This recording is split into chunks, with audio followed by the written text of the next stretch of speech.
2024च्या इलेक्शनमध्येही मी 1-1.5 वर्ष आधी तयारी केली होती, कारण का 14चा अनुभव होता आणि अनुभवातून शिकलो नाही तर उपयोग काय त्या अनुभवाचा.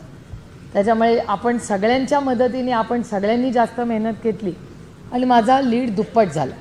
म्हणजे पहिल्यांदा 3 लाखांनी निवडून आले, मग 80,000वर गेले आणि मग 160वर आले परत.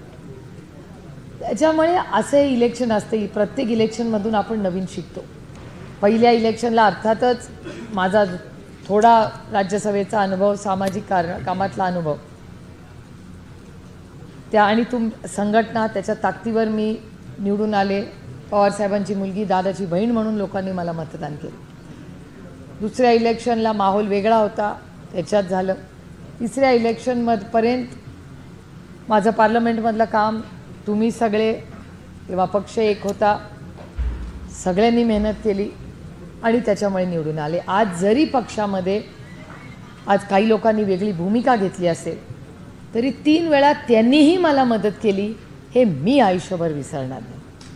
कारण का आपल्यासाठी कोणीतरी काहीतरी केलं असेल तर ते आयुष्यात कधी विसरायचं नव्हतं. हे संस्कार माझ्यावर झालेले आणि त्याच्यामुळे आज पुरंदरमध्ये, सासवडमध्ये बोलत असताना, ही संतांची भूमी आहे, हे छत्रपतींच्या पदस्पर्शाने पावन झालेली ही पुरंदरची भूमी आहे.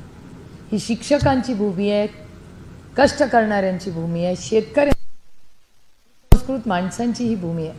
त्याच्यामुळे ह्या भूमीमध्ये आपण जेव्हा ह्या भागाची लोकप्रतिनिधी म्हणून काम आपण सगळे मिळून. महाराष्ट्रातील महत्त्वाच्या व ताज्या घडामोडी जाणून घेण्यासाठी आजच आमच्या सूर्या मराठी न्यूज चॅनलला सबस्क्राईब करा आणि बेल आयकॉन प्रेस करा.